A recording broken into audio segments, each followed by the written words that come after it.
आत्मीय भाई बहनों, ऋषि चिंतन सानिध्य में अपने स्वाध्याय और सत्संग शू लाभ थाय एना विषे जाणी। आज युग ऋषिनी वेदना मार्गदर्शन और चेतवणी में આપણે જાણીશું કે આજે પ્રતિભાશાળી લોકનાયકોની જરૂર છે।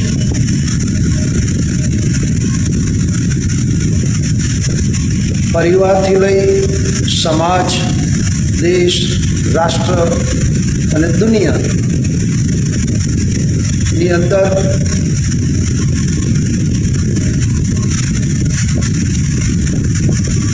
एकता, समता, शुचिता, सहकारिता, समृद्धिता, संगठितता जो लावी होय तो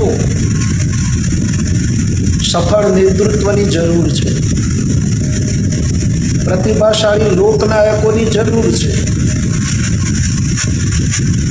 આજે એવા લોકનાયકોને શોધવાની પ્રક્રિયા ચાલી રહી છે।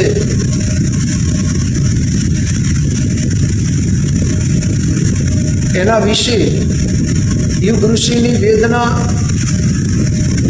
અને એમની ચેતવણીને જાણીએ અને એ શું માર્ગદર્શન કરે છે એ માર્ગદર્શનને જીવનમાં ઉતારીએ એ પહેલાં ગાયત્રી મંત્ર એક સાથે એક સ્વરમાં। ઓમ ભૂર્ભુવઃ સ્વઃ તત્સવિતુર્વરેણ્યં भर्गो देवस्य धीमहि धियो यो नः प्रचोदयात्। आजना युगનું સૌથી મોટું કાર્ય જો કોઈ હોય તો લોકમાનસ પર પ્રભાવ પાડી શકે એવા પ્રતિભાશાળી લોકનાયકો તૈયાર કરવા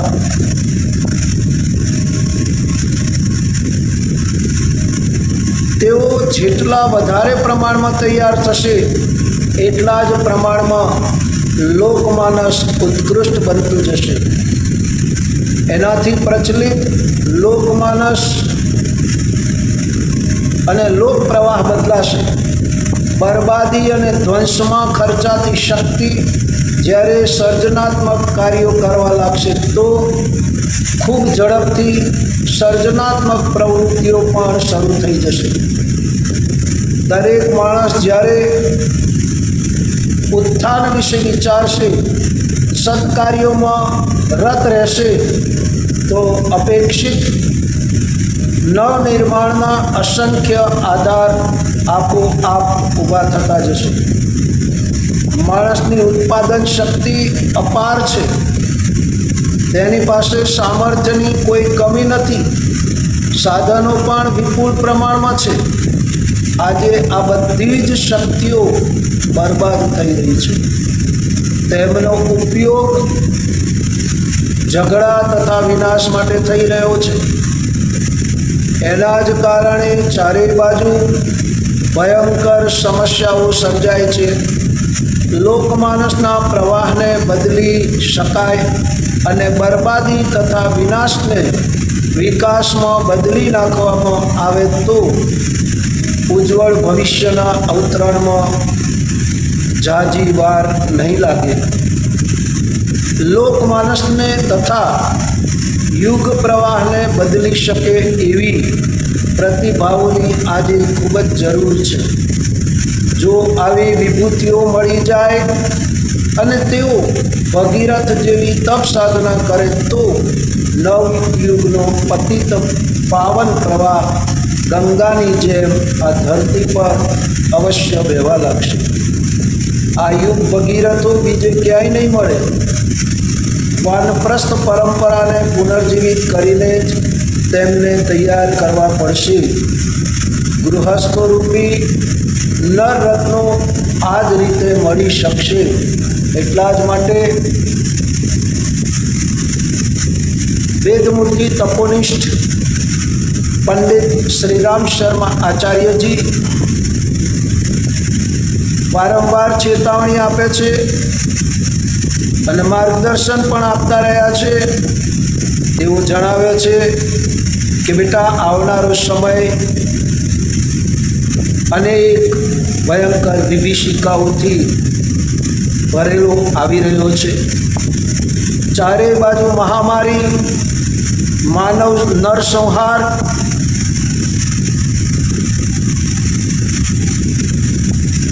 પૂર, દુકાળ જેવી પરિસ્થિતિઓ સાથે સાથે અણુ યુદ્ધના ભડકારા પણ વાગી રહ્યા છે. ત્યારે આમાંથી સંપૂર્ણ વિશ્વને બચાવવા માટે એવા પ્રતિભાશાળી લોકનાયકોની જરૂર છે. અને એ લોકનાયકોને, પ્રતિભાઓને શોધવા માટે બેટા મેં જ્ઞાન યજ્ઞ આરંભ્યો છે. અને જ્ઞાન યજ્ઞના માધ્યમ દ્વારા, મારા વિચારોના માધ્યમ દ્વારા, મારી લેખનીના માધ્યમ દ્વારા વિશ્વના કોઈ પણ ખૂણામાં પ્રતિભાવાન સંપન્ન વ્યક્તિઓ જો છુપાઈને પણ બેઠી હશે તો પણ જો એ મારા વિચારોને,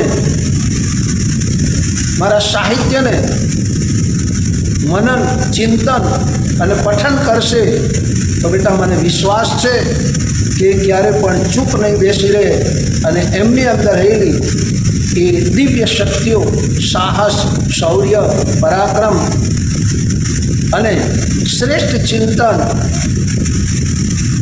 પ્રખર પ્રજ્ઞાની જાગૃતિ થશે અને એ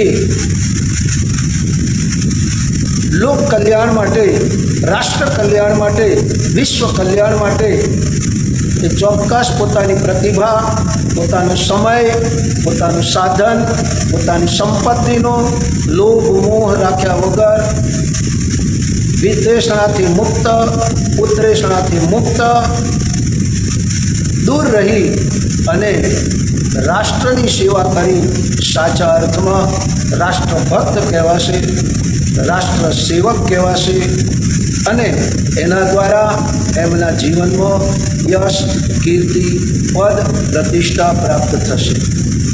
શું આપણે જાણતા નથી કે સ્વાતંત્ર્ય સંગ્રામ જ્યારે ચાલ્યો ત્યારે એની અંદર જેમણે પણ નાનામાં નાની ભૂમિકા નિભાવી તેઓને પણ સ્વાતંત્ર્ય સેનાનીના પ્રમાણપત્ર સાથે એમને પણ આજે પણ વેતન મળી રહ્યું છે. આ જ વાત વર્તમાન સમયની અંદર ધરતી પર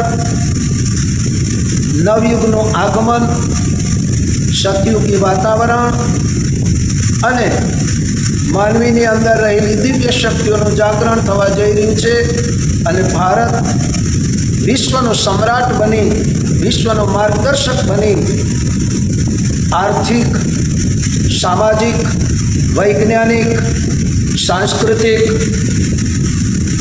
અને સુરક્ષાની રીતે પણ વિશ્વનો સરતાજ બનશે. ત્યારે એની પાછળ જેમણે પણ પોતાનું યોગદાન આપ્યું છે એમની યશ, ગૌરવ ગાથા આવનાર દિવસોમાં ચોક્કસ ગવાશે અને એમનું નામ સુવર્ણ અક્ષરે ઇતિહાસમાં લખાશે. એમાં કોઈ શંકાને સ્થાન નથી. ગુરુદેવ જણાવે છે કે બેટા, આ સમય જતો કરવાનો નથી. આ સમયના પુકારને સાંભળો, સમયના સાધને સાંભળો અને સમયની સાથે ચાલી નીકળો. એટલા જ માટે કહેવામાં આવ્યું કે સુણી સાધ સમયનો ખિસકોલી નાની આવી, રેતીમાં તન લપેટી સેતુમય ભરે છે. કર્તવ્ય ભાવ જ્યારે અંતરમય જાગે છે ત્યારે નવયુગનું આગમન, સતયુગનું આગમન અવશ્ય થાય છે.